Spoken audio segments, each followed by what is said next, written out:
Alors que vous êtes debout, nous allons prendre quelque chose dans la Bible. C'est Amos chapitre 3. Nous allons lire le verset 4 jusqu'à 7.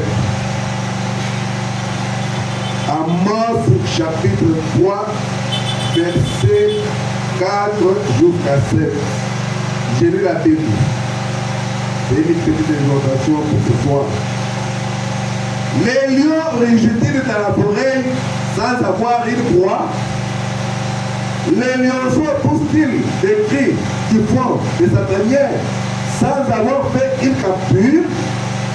L'oiseau tombe-t-il dans le filet qui est à terre sans qu'il y ait un piège? Les filets s'élèvent-ils de terre sans qu'il y ait rien de pris? Verset 6. Sonne-t-on de la trompette dans une ville sans que le peuple soit dans l'épouvante? Arrive-t-il un malheur dans une ville sans que l'Éternel en soit l'auteur? Car le Seigneur, l'Éternel, ne fait rien sans avoir révélé son secret à ses serviteurs, les prophètes. Amen. Que le Seigneur ajoute les bénédictions à la lecture de sa parole. Amen. Nous venons de dire quelque chose dans la Bible ici. Ça va nous servir d'exhortation. Ici, nous avons vu, ou bien en lisant Amos, il nous dit sonne-t-on de la trompette dans une ville sans que le peuple soit dans l'épouvante? Et surtout, il dit arrive-t-il un malheur dans une ville sans que l'Éternel en soit l'auteur? Amen. C'est ainsi que nous allons utiliser notre petit sujet ce soir. Il n'y a pas de hasard. Il n'y a pas de hasard. Où tout est sous contrôle. Amen. Il n'y a pas de hasard, tout est sous contrôle. Parce que rien ne peut arriver sans que l'Éternel lui-même en soit l'auteur. C'est ce que la Bible nous dit ici. Et nous allons voir quelque chose. Ça va nous aider pour la prière. Certaines choses arrivent dans la vie et Dieu veut que ça soit comme cela pour qu'il puisse nous amener quelque part. Quel que soit le malheur, oh mais pourquoi ça? Est-ce que Dieu n'était pas là? Dieu n'avait pas dit. Non, non. Tout arrive avec l'autorisation du Seigneur lui-même. Amen. Alors, nous allons beaucoup plus rester sur l'histoire de Jonas. Jonas, le prophète. Selon ce que nous connaissons de son histoire, Dieu avait dit à Jonas, fais lire ça dans les livres de Jonas, depuis le premier chapitre, jusqu'à la fin. Je vois Jonas n'a que 4 chapitres. Et là, il y a seulement cette histoire-là de Jonas. Et Jonas même s'était irrité. Il était même fâché. Pourquoi Dieu n'avait pas fait tomber le malheur sur les livres? Il était fâché. Dieu lui a demandé, tu te fâches pour ça? Amen. Alors, rien ne peut arriver au hasard. Même Jonas, quand il a reçu la commission d'aller à Ninive, il a quitté là où il était.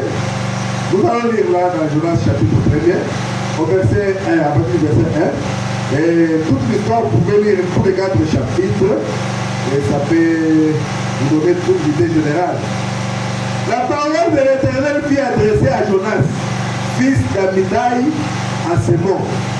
Lève-toi, va à Ninive, la grande ville, et crie contre elle, car sa méchanceté est montée jusqu'à moi. Et Jonas se leva pour s'enfuir à Tarsis, loin de la face de l'Éternel. il descendit à Jaffo et il trouva un navire qui allait vers Tarsis. Il paya le prix du transport et s'embarqua pour aller avec les passagers à Tarsis, loin de la face de l'Éternel. Mais l'Éternel fit souffler sur la mer un vent impétueux et il s'éleva sur la mer une grande tempête. Le navire menaçait de faire naufrage. Bon, ici nous voyons le prophète de Dieu, Jonas. Dieu lui donne une mission, mais il fuit la mission que Dieu lui a donnée. Et nous allons voir pourquoi le prophète Jonas avait pris la mission. Et en lisant Jonas dit, l'Éternel ne fait rien sans révéler son secret à ses serviteurs des prophètes. Alors, frère Branham, notre prophète, va nous dire pourquoi Jonas avait fui. Amen. Et cela était toujours dans le plan de Dieu. Il devait le faire. Parce que Dieu avait tout un dessein. En le faisant, Dieu avait déjà préparé un gros poisson qui allait l'engloutir, l'avaler. Et alors il pouvait maintenant l'amener jusqu'à Ninive. Parce que les Ninivites, ils adoraient des idoles. Ils adoraient même des poissons. Et maintenant, envoyer le prix de nos poissons, il faut dire quelqu'un, alors ça pouvait leur donner cette foi-là de voir dans cet homme. Au verset 5, toujours dans Jonas chapitre 1, les mariniers eurent peur quand le bateau commençait à tanguer. Ils implorent chacun leur Dieu. Et ils jetèrent dans la mer les objets qui étaient sur les navires, afin de les rendre plus légers. Jonas descendit au fond du navire, se coucha et s'endormit profondément. Le pilote s'approcha de lui et lui dit, pourquoi dors-tu? Lève-toi, invoque ton Dieu. Peut-être voudra-t-il penser à nous et nous ne périrons pas. Vous voyez que c'était des idolâtres. Le capitaine avait demandé à tous ceux qui étaient dans le bateau d'implorer son Dieu. Alors, maintenant, en se baladant dans le bateau, il a trouvé que là, au fond, quelque part là, il y avait quelqu'un qui s'était caché là, il dormait même. Et c'était Jonas. Il lui a dit, mais comment toi tu dors? Tu ne peux pas implorer ton Dieu. Peut-être il peut écouter ta prière et nous sauver aussi. Parce que tout le monde priait. Chacun implorait son Dieu. Les autres, les dieux d'Agor, les autres, ceci et cela. Ah. Et ils se rendirent l'un à l'autre. Venez et tirons au sort pour savoir qui nous attire ces malheurs. Pourquoi ces malheurs arrivent? Tirons au sort pour savoir qui nous attire ces malheurs. Ils tirèrent au sort et les hommes tomba sur Jonas. Alors on a commencé à poser des questions à Jonas. Qui es-tu? Tu viens d'où? Tu viens de quel peuple? Tu vas où? Et c'est comment? Et pourquoi ces malheurs nous arrivent-ils par toi? Alors le prophète nous dit, Jonas, homme honnête qu'il était, un prophète sincère, il a commencé à leur dire ce qui s'est passé. Il a dit que de toutes les façons, c'est moi qui suis à la base de tout ce qui arrive. Mais on lui a demandé, mais pourquoi il dit, moi je suis en train de fuir la face de l'Éternel, des créateurs des cieux et de la terre. Alors, mais comment tu peux fuir la face de l'Éternel? Alors, mais qu'est-ce que tu veux que nous fassions pour que nous ne mourions pas? Alléluia. Donc, voilà qu'il devait poser la question à celui qui était à l'erreur, celui qui avait commis la faute. Donne-nous maintenant l'issue. Qu'est-ce que nous devons faire? C'est la même chose avec le roi Abimelech qui voulait prendre Sarah. Et Dieu a dit à Abimelech, qui est un homme mort. J'ai appris la femme de mon serviteur. Il a dit, non, il m'a dit que c'est ma sœur. Non, Rebelle, c'est son épouse. Va vers lui, il prie pour toi. Et Abraham devait prier pour Abimelech. Abraham qui avait menti à Abimelech, mais Dieu dit à Abimelech, va chez lui qui prie pour toi. L'erreur d'un prophète, c'est toujours la parole. Et ici nous voulons que Jonas a produit l'erreur. et nous verrons que c'était la parole. Amen.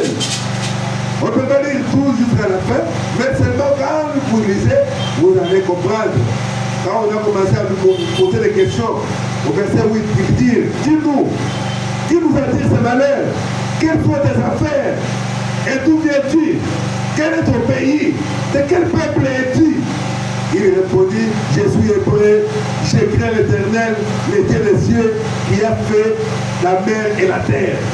Et ces hommes ont eu peur, parce qu'il leur a parlé. N'oubliez pas que notre petit sujet, c'est qu'il n'y a pas de hasard. Tout est sous contrôle. Amen. Il n'y a pas de hasard. Alors, qu'est-ce que nous pouvons faire pour que nous soyons sauvés? Il a dit au verset 12, il a répondu, prenez-moi et jetez-moi dans la mer, et la mer se calmera envers vous. Car je sais que c'est moi qui attire sur vous cette grande tempête. Et la tempête, ce sont les difficultés de la vie. La tempête, ce sont des guerres et consorts. Et c'est moi qui vous attire les tempêtes. Jetez-moi seulement dans l'eau et vous verrez que la tempête va se calmer. Au verset 15, puis il prit Jonas et les jetèrent dans la mer et la fureur de la mer s'apaisa. Et ces hommes ont eu peur. Ils ont eu la crainte de l'Éternel. Amen. Et ils ont offert des sacrifices à l'Éternel et ils ont même fait des vœux à l'Éternel. Amen.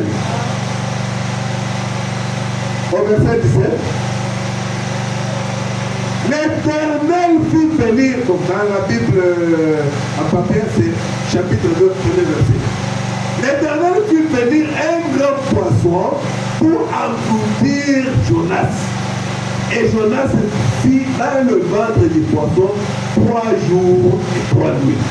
Voilà un peu l'histoire de Jonas pour citer. Ce n'était pas facile. Jonas était dans le tourment, dans le ventre du poisson. Et nous allons voir comment le prophète nous parle de beaucoup de Jonas et ce qui est arrivé. Dans un homme qui fuit la face, qui fuit loin de la face de l'Éternel, au paragraphe 43, Frère Branham nous dit ceci. Au paragraphe 43 et 44, nous allons dire, quelle triste fin! Un homme qui fuit la face de l'Éternel, et c'est ça mon sujet, parce que c'était ça même le sujet du prophète, un homme qui fuit loin de la face de l'Éternel. Quelle triste fin de la chose! Un homme qui fuit loin de la face de l'Éternel. Maintenant, nous aimerions d'abord méditer là-dessus. La raison, la principale raison, je crois, pour laquelle Jonas a fait cette chose remarquable, c'est parce qu'il était juif.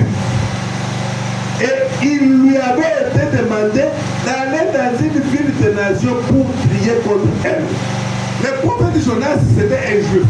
Et Dieu lui a dit, va à Ninive et parle-leur et je vais détruire Ninive. Et lui, étant juif, il a dit, non, je ne peux pas aller chez les gens de nation. Et c'est ce qui est arrivé aussi avec Pierre. Quand Dieu a dit à Pierre, va chez Corneille. Et ainsi de suite. Avant qu'il lui dise d'aller chez Corneille, Dieu lui a donné une vision.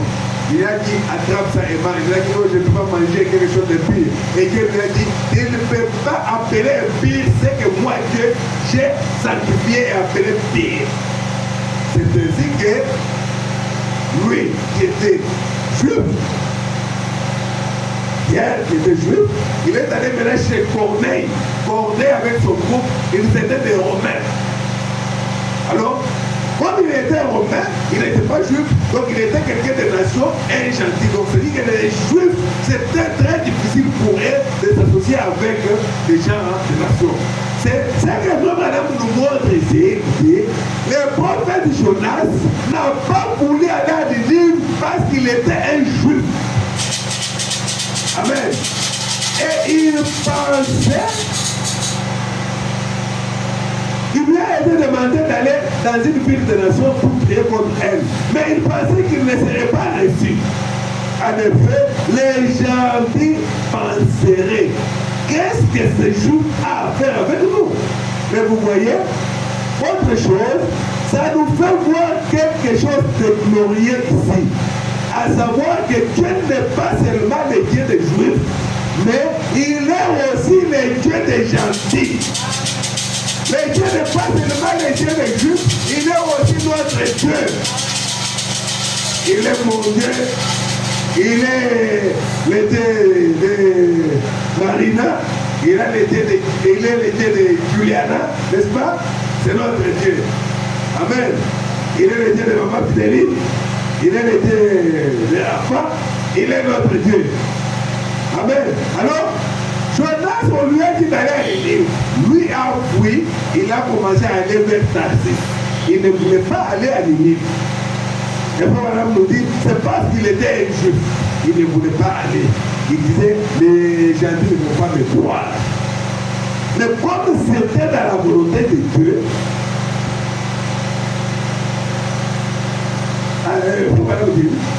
il est le Dieu de tout le peuple. Amen. Et comme c'était dans la volonté de Dieu, lui, qui était censé aller à Ninive, il a pris la route de Tarsis. Et tout était dans le dessein de Dieu. Parce qu'il devait faire ça pour qu'il y ait une tempête sur la mer. Ensuite, il sera jeté dans la mer. Et Dieu avait préparé un gros poisson qui allait avaler le prophète Jonas. Et c'est ce gros poisson-là qui devait l'amener vers Ninive. Alors que Ninive, c'était des hommes qui priaient plusieurs dieux. Ils adoraient même des poissons.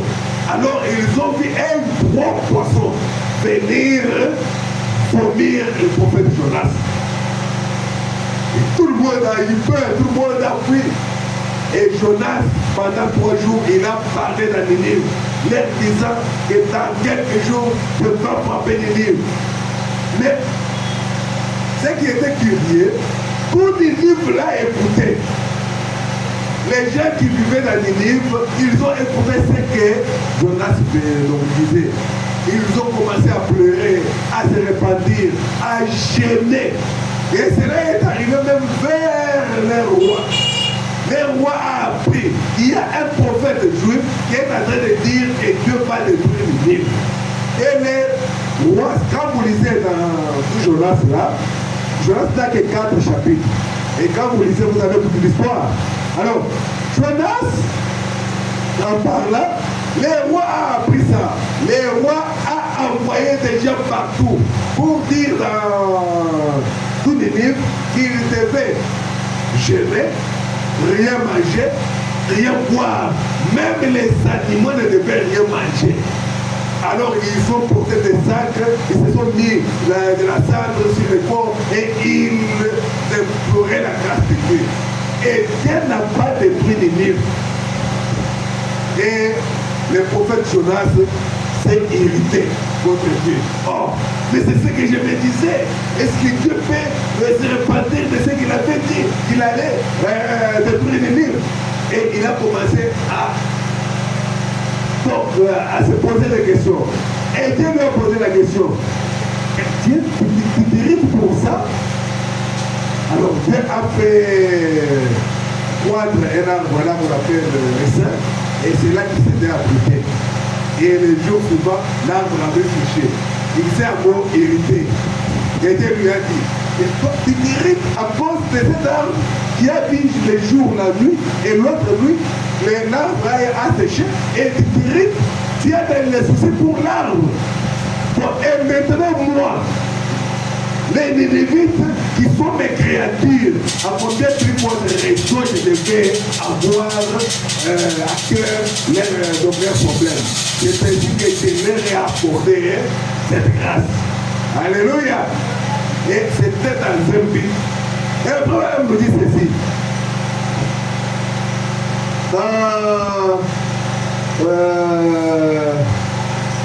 Je peux sauter. Dans la reine de Séba. La reine de Séba de 1960. Au paragraphe 11, Écoutez ce programme de Dieu. Et ceci. J'aimerais parler de Jonas. Juste un moment, avant d'aborder mon texte. Beaucoup de gens condamnent ce prophète. Oh non, mais le prophète Jonas, il avait fui. On est allé à Ninive, lui est allé à Tarsis. Beaucoup de gens condamnent ce prophète. En principe, il n'est pas à condamner. Voilà pour nous dire, le prophète Jonas n'est pas à condamner. Les pas des justes sont ordonnés de l'Éternel. Ce qui est arrivé avec le prophète Jonas, c'est ce que l'Éternel avait ordonné. Voilà pour nous dire, beaucoup de gens condamnent ce prophète. Le prophète Jonas. Oh, il a fui au lieu d'aller faire le travail de Dieu. Non, il n'avait pas fui. C'est Dieu qui était à l'œuvre. Amen. Beaucoup de gens condamnent ce prophète. En principe, il n'est pas à condamner. Les pas du juste, les justes sont ordonnés de l'Éternel. Et il fait tout concourir au bien. Ce que Jonas avait fait, ce que nous appelons l'erreur, c'était la parole. L'erreur d'un prophète, c'est la parole. Amen. On ne critique pas l'erreur d'un prophète. C'est Dieu seul qui reprend ce prophète. Amen. Si nous connaissons l'origine d'un prophète, on allait même craindre de mettre un avis sur un acte quelconque qu'il aurait fait ou dit. Parce que c'est seulement Dieu seul qui reprend ce prophète. Eh bien, je crois que Dieu avait un dessein en envoyant Jonas à Tarsis plutôt qu'à Ninive. Je crois que c'était le dessein de Dieu pour confirmer sa parole aux habitants de Ninive. Alors, si Jonas, c'est un mythe pour dire, bon, Dieu m'a envoyé à Ninive, je pars à Ninive. Lui qui était juif, les Ninivites, c'était des gens de nation. Le prophète nous révèle ici, il dit que c'est à cause du fait qu'il était un juif, il ne voulait pas aller chez les gens de nation. Et cela nous l'avons vu avec beaucoup de juifs. Pierre ne voulait pas aller chez Corneille jusqu'à ce que Dieu lui ait dit, c'est que moi j'ai déclaré pur, tu ne peux pas appeler ça impur. Quand le même est allé là-bas, il rentre, on le reprend par ses frères, par Jacques, Jean et les autres, pour lui dire, pourquoi tu es allé là-bas? Pourquoi tu es allé combien avec les autres? C'est que les juifs ne voulaient pas se mélanger avec les gens de la nation. Et c'est ce que le prophète nous révèle, que c'est la chose pour laquelle le prophète Jonas ne voulait pas aller à Ninive. Mais comme les Ninivites étaient des païens, ils adoraient même des poissons. Dieu savait comment les amener à croire au prophète Jonas. Mais Jonas lui se disait, oh non, moi je suis un juif, les nations ne vont pas me croire. Dieu a dit, je vais faire quelque chose. Il a préparé un poisson, un gros poisson. Allez, avec la l'église. Alléluia. Écoutez, il dit ceci. Alors, lorsque Jonas était en route vers Tarsis, une grande tempête s'est abattue. Le problème, les poissons. Comme nous le savons, il a dit au capitaine du navire que c'était lui le coupable. Et on lui a lié les mains et les pieds. Et on l'a jeté dans l'eau par-dessus bord. Donc on l'a piraté, on l'a jeté dans l'océan, dans la mer. Les Écritures déclarent que ces grands poissons l'avaient avalé. Amen. Ces grands poissons l'avaient avalé. Donc elle me dit, je n'ai jamais oublié. Il y a de cela quelques temps, parce qu'ils avaient une discussion avec quelqu'un, un scientifique, qui lui disait, quelqu'un qui avait beaucoup de connaissances scientifiques, il disait, madame, il a dit, cette histoire-là de Jonas, il a été avalé par un poisson, cette histoire-là n'est pas vraie, madame. Donc madame dit, j'ai dit pourquoi? Il a dit, bon, les sauvages, moi les sauvages du poisson n'est pas assez large pour avaler un homme. Donc madame me dit, j'ai dit, mais messieurs, vous ne lisez pas correctement les Écritures. Ça, c'est un poisson d'une constitution spéciale. Dieu l'avait bien constitué. Dieu avait un poisson constitué à dessein. Donc, un poisson qui a été créé seulement pour avaler un homme et l'amener à destination. Il avait agrandi son estomac afin que Jonas puisse entrer. Dieu peut faire tout ce qu'il veut. Amen. C'est ainsi que nous avons étudié notre divinité. Il n'y a pas de hasard. Tout est sous contrôle. La Bible déclare que Dieu avait un poisson préparé pour lui qui pouvait l'engloutir. Il a été un spécial. Amen. On ne peut pas limiter Dieu. C'est lui le créateur de toutes choses. Alors, il avait préparé ce poisson-là. On ne va pas très bien. Maintenant, nous lisons dans l'arrêt de Sépa de 1958. Là où on venait de lire, c'était de 1958. Au paragraphe 9. C'est les 15 de 1958. Là, madame dit ceci. L'arrêt de Sépa du 15 février 1958. Paragraphe 9. Maintenant, arrêtons-nous un petit peu sur Jonas. Eh bien, Jonas avait reçu de Dieu la commission d'aller à Ninive.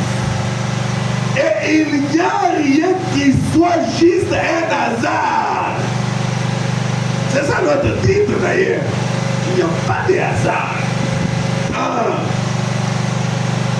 Il n'y a rien qui soit juste un hasard. Nous avons dit avec vous, Amos dire, arrive-t-il un malheur dans une ville sans que l'Éternel en soit l'auteur?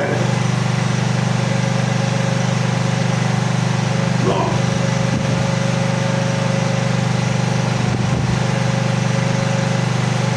Toutes les grandes routes de Dieu tournent parfaitement. C'est comme ça que les choses devraient se passer avec le prophète Jonas. C'est vrai, nous voyons qu'il avait commis l'erreur de ne pas aller à Ninive pour aller à Tarsis. Et on commence à condamner. Le prophète dit, Jonas n'est pas condamné. C'était le dessein de Dieu lui-même. Il va avoir des problèmes avec Dieu pour rien. Oh, Jonas, là, vraiment, ce qu'il avait fait, oh, vraiment, et Dieu l'a repris là. Non, non, c'était Dieu. Écoutez, il dit, rien n'est un fait du hasard. Cela arriva donc. Dieu est omnipotent et omniscient. Dieu connaissait toutes choses. Il connaît toutes choses. Et il a tout pouvoir. Il voyait même la scène avant même que Jonas ne vienne au monde. Dieu avait déjà préparé cette scène-là.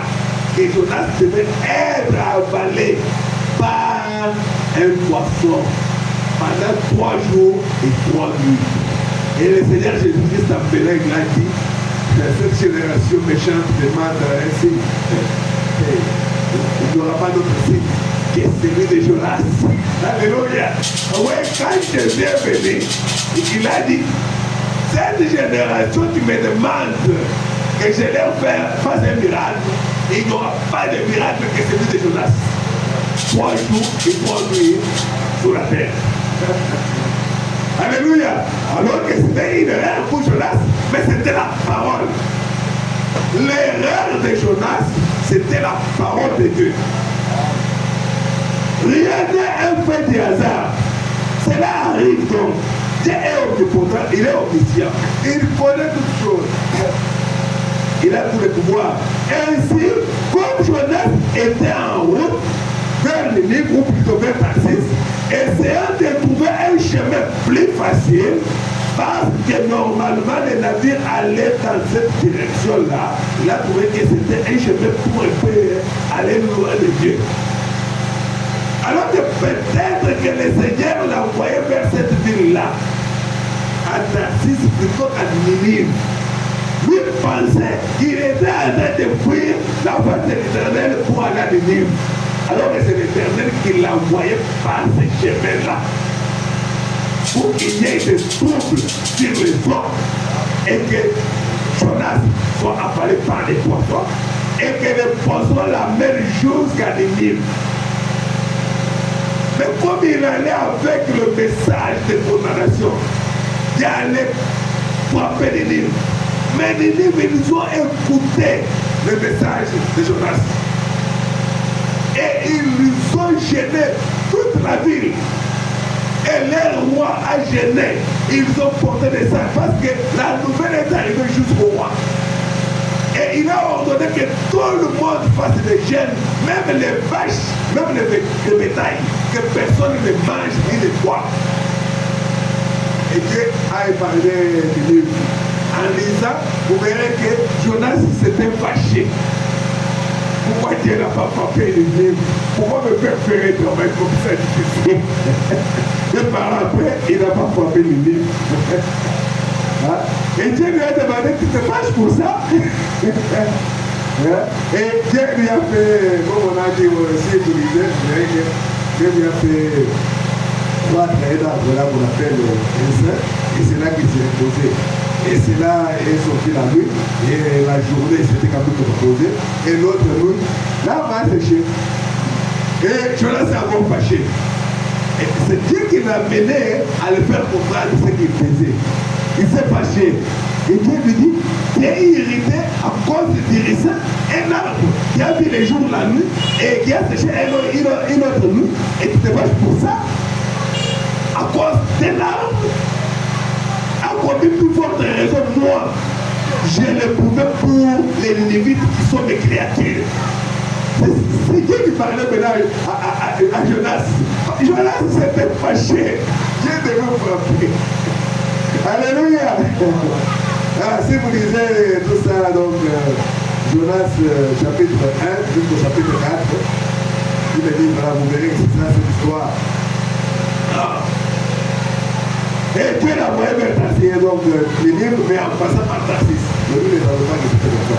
Il s'est dit, en allant vers Tarsis, peut-être que c'est par cette voie que Dieu agissait. Écoutez, Dieu n'agit toujours, Dieu n'agit pas toujours par les chemins faciles.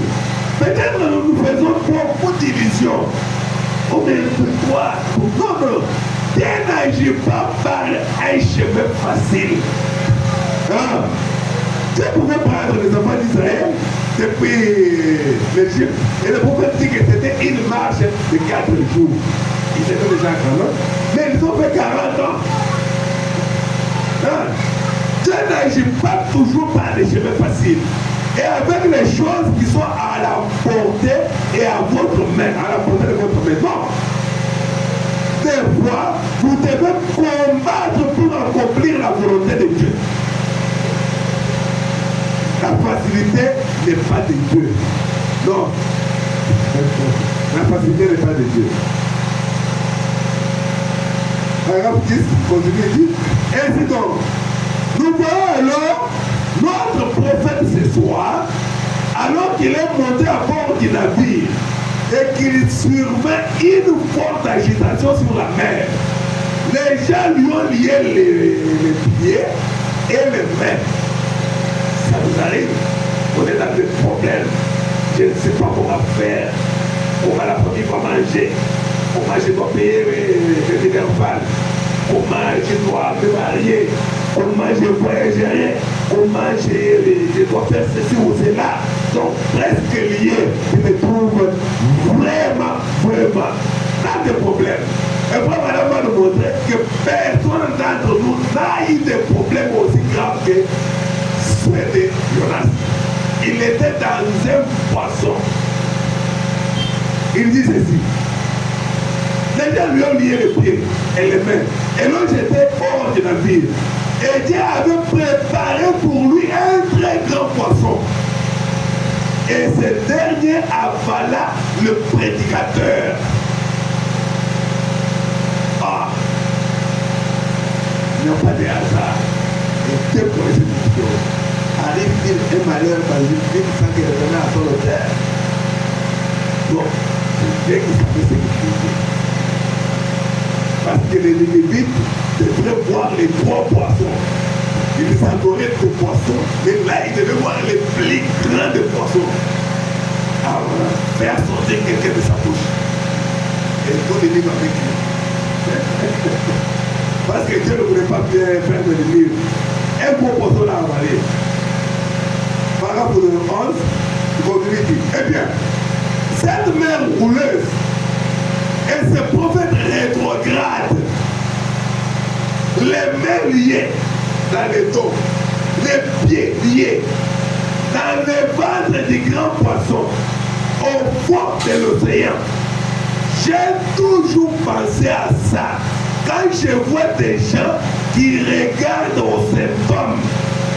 Donc quand tu regardes ce qui se passe avec toi, c'est le courage. Le prophète dit, j'ai toujours pensé à ça. Quand les gens regardent aux symptômes, aux maladies qu'ils ont et consortent, les gens qui regardent aux symptômes, s'il y a eu un homme qui avait le droit de regarder aux symptômes, c'était Jonas. Mais vous allez voir le comportement de Jonas était différent quand il était dans des problèmes. Considérez sa condition. C'est vraiment continuer. Il n'y a personne dans cette condition-là ici ce soir. Ni même toi, ni même vous. C'est vrai, nous avons des difficultés. Ah, comment je peux payer la maison? Oh Seigneur, comment les enfants vont étudier? Oh Seigneur, comment même la marchandise? Oh, c'est vraiment difficile ces derniers temps. Les gens ne viennent pas pour acheter. Et tu trouves que c'est vraiment difficile. Mais moi, madame dit, il n'est pas dans une condition comme c'était Jonas en ce temps-là. Il était rétrograde en dehors de la volonté de Dieu, les mains et les pieds liés dans le ventre d'un grand poisson avec des vomissures tout autour de lui. On a fait des histoires qui étaient dans le ventre de poisson. Ah, des algues marines que le poisson avait avalées aux hommes tout autour de son cou. Il reposait au fond de la mer. Et lorsqu'il regardait dans ce sens-ci, c'était le ventre du grand poisson. Lorsqu'il regardait dans l'autre sens, c'était le ventre du grand poisson. Partout où il regardait, c'était le ventre du grand poisson. Eh bien, personne parmi nous n'est à une aussi mauvaise posture comme Jonas.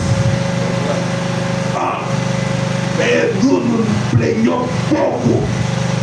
Oh non, tu vois, ah vraiment, moi j'ai des problèmes, mais je n'ai pas trouvé de solution. Voilà, me dit, je me plains pour des appareils. D'ailleurs, le prophète va nous donner le remède. Si tu n'as pas assez de foi, il va nous donner le remède.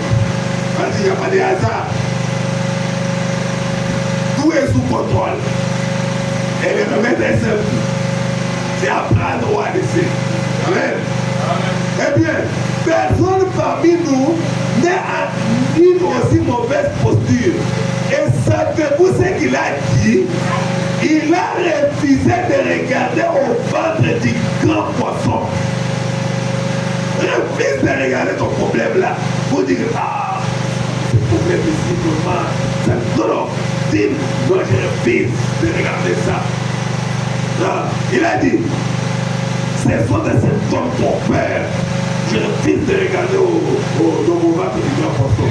Non, des belles idoles. Observez ce que cet homme a dit. Dans cette condition-là, il a refusé de regarder à la circonstance dans laquelle il s'est trouvé. Amen. Il a dit, mais je verrai encore dans un temple. Il avait encore la foi. Il allait encore voir le temple de Salomon. Merci Seigneur. Il dit, mais je verrai encore dans un temple. Oh, si seulement nous regardions à cela, si nous pouvons aussi faire cela. Alléluia.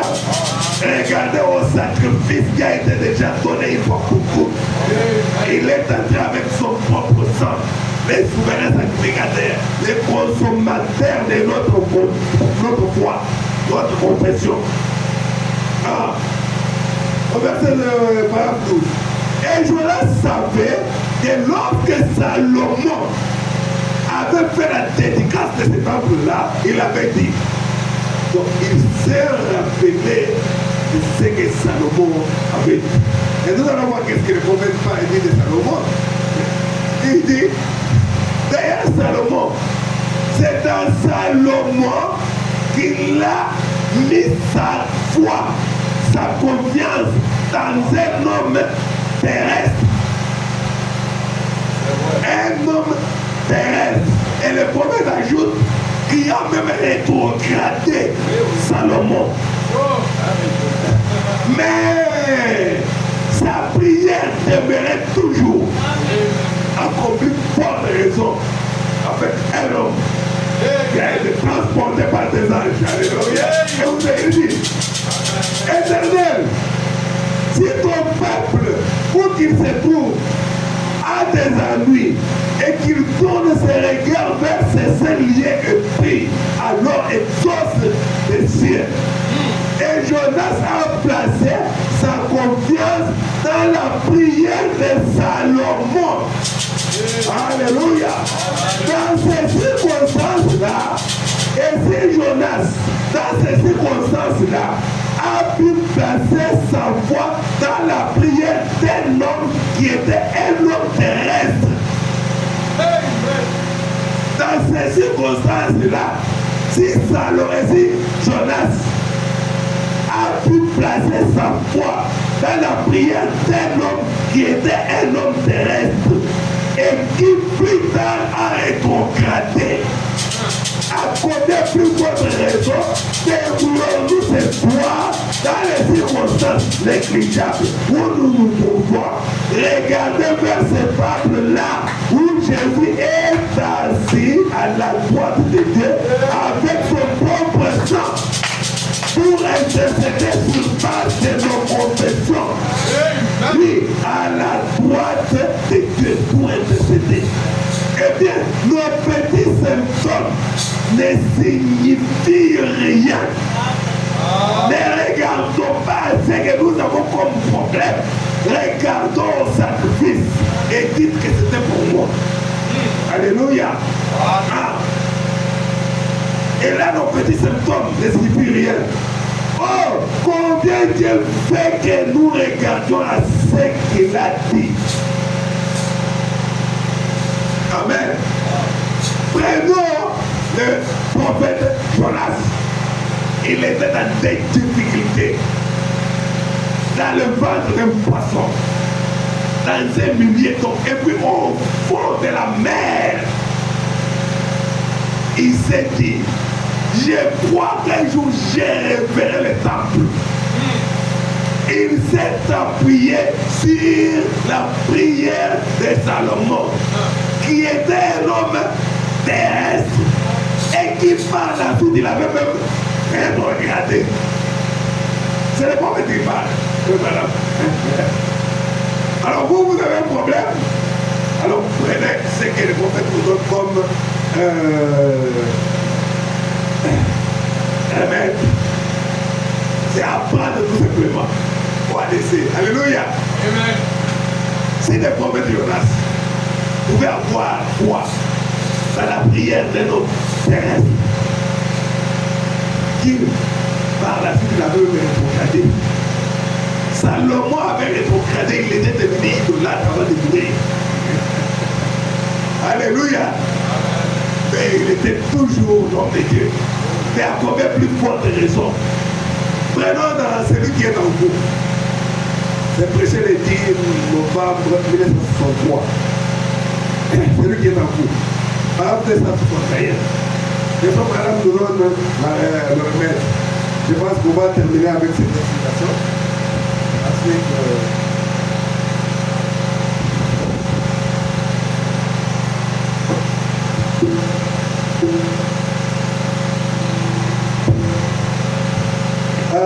Madame va nous dire ceci. Dans celui qui est en vous, paragraphe 61. Moi, en tant que votre pasteur, votre frère, avec toute la foi que j'ai demandé à Dieu de la placer en vous. Je crois que je reçois ce que j'ai demandé. Maintenant, si vous le croyez avec moi, avec toute la foi que j'ai, je vous l'accorde dans cet instant. Alléluia. Amen. Avec la foi que j'ai, je vous l'accorde dans cet instant. Et maintenant, au nom de Jésus-Christ, le Fils de Dieu, renoncez à votre affliction, à votre maladie, à tous les problèmes qu'il y a. Je prends ma foi et je vous l'accorde. Alléluia. Et dites-lui, dites à son problème, il doit partir. Il doit partir. Il faut dire à la pécheresse, il faut partir. Parce que vous avez votre foi, plus ma foi. Alléluia. Le prophète Jonas a placé sa foi dans un homme terrestre qui était Salomon et qui plus tard il a même rétrogradé. Mais la prière de Jonas a été exaucée à cause de cela. Et vraiment dit, j'ai demandé à Dieu de prendre ma foi, de la placer en vous. Et dit dans votre problème que ça n'est fini. Je dois partir. Parce que vous avez votre foi, plus ma foi. Avec la puissance de Jésus-Christ, quand l'omniprésence est ici, pour confirmer cela et prouver qu'il est ici et qu'il veut vous guérir en ce moment. Qu'il veut vous apporter selon votre besoin. Il est là. Et il faut dire que toi, problème tel, ça n'est fini, tu dois partir. Alléluia. Je prends la foi de mon prophète. Parce que Jonas avait dit, je prends la prière de mon roi. Alléluia. Et Dieu l'avait écouté. Et on termine par la forme en fait, paragraphe 218. On va la dire ceci. C'est un problème. Pensez que le madame dit ici. Mais c'est la pratique. Par 218, la forme parfaite, c'est prêché le 25 août 1963. Par 218. Il dit, s'il peut créer des écureuils qui ne peuvent prendre en aucun cas ou n'en ont la faculté, ils n'ont même pas la faculté de boire. C'est ma propre foi qui saurait faire cela. Ma foi dans ce qu'il m'a poussé à demander. Est-ce que tu peux aussi demander quelque chose par la foi? Il m'a incité à le demander et j'ai accepté son ordre en obéissance à sa parole. Et je l'ai demandé et c'est apparu. Dieu dans le ciel sait ce que c'est vrai. Peut-il aussi guérir les malades?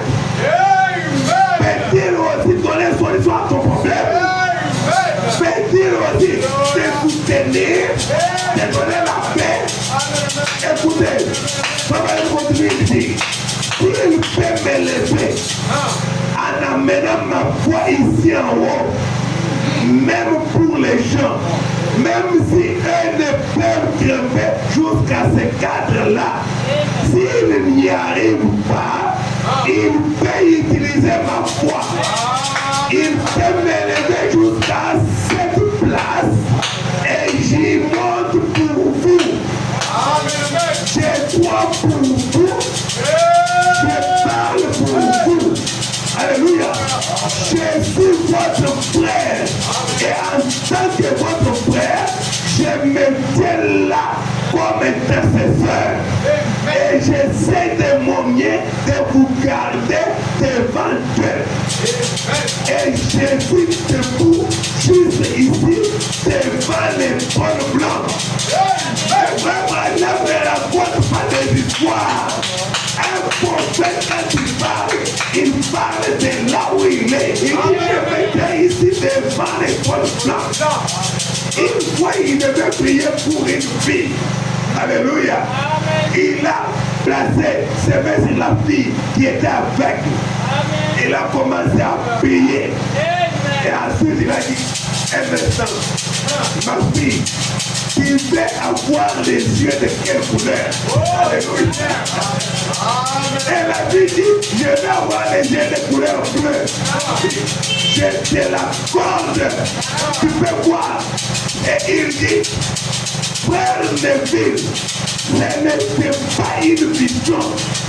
J'ai voyagé avec la fille jusqu'au trône. Je faisais le sang. Il dit, frère Neville, ce n'était pas une vision. J'ai fait un voyage. Alléluia. Il dit, je suis votre frère. Et en tant que votre frère, je me tiens là comme intercesseur et j'essaie de vous garder devant Dieu. Et je suis debout ici juste devant les bonnes blancs. Maintenant, pointant mon doigt vers ces sacrifices sanglants et déclarant par son nom que c'est fait. Et votre problème a trouvé solution. Alléluia. Cela doit arriver. Cela doit arriver. Vous savez que c'est arrivé. Je sais que c'est arrivé. Et vous aussi, vous le savez. Et c'est ainsi. C'est vrai. Et amen. Alléluia. S'il y a un problème, prends ta foi. Associé à la foi du prophète. Si tu ne peux pas monter et grimper, arriver jusqu'à ce niveau-là, il dit, je monte pour vous. Toi, quoi seulement. Alléluia. Et Jonas n'avait cru que dans la prière de Salomon, dans le ventre du poisson. Alléluia. Il a pensé au temple. Il s'est retourné dans la position du temple, dans le ventre du poisson, là où il était. Il a pensé au temple. Il a dit, ton serviteur, le roi Salomon, a dit, chaque fois qu'un enfant d'Israël aura un problème et qu'il a ses regards tournés vers ce temple, Seigneur, accorde-lui. Alléluia. Mais ici nous avons reçu plus que Salomon. Alléluia. Et il dit que prenez ma foi. Si vous n'avez pas assez de foi, prenez ma foi. Je monte pour vous et croyez que la chose est accordée. Que le Seigneur vous bénisse. Alléluia, alléluia, alléluia. Je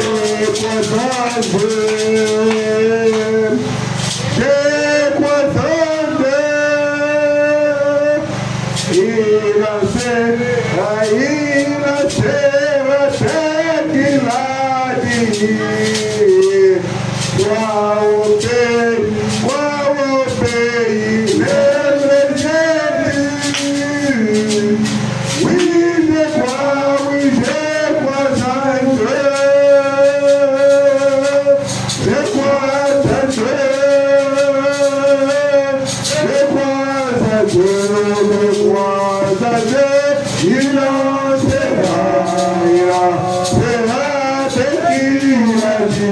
Oui, crois au Père, crois au Père.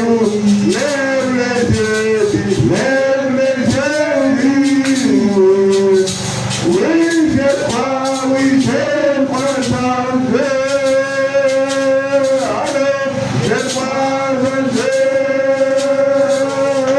Je crois en Dieu, je crois en Dieu. Il sera ce qu'il a dit. Oui, crois au Père. Avec un Seigneur qui nous va lever sa main et penser à son problème et prendre ce que le prophète a dit et croire que la chose est arrivée et que cela est accompli et qu'il puisse placer sa foi là-dessus. Alors que chacun de nous prie le Seigneur pendant que la musique joue. Alléluia, alléluia, alléluia. Because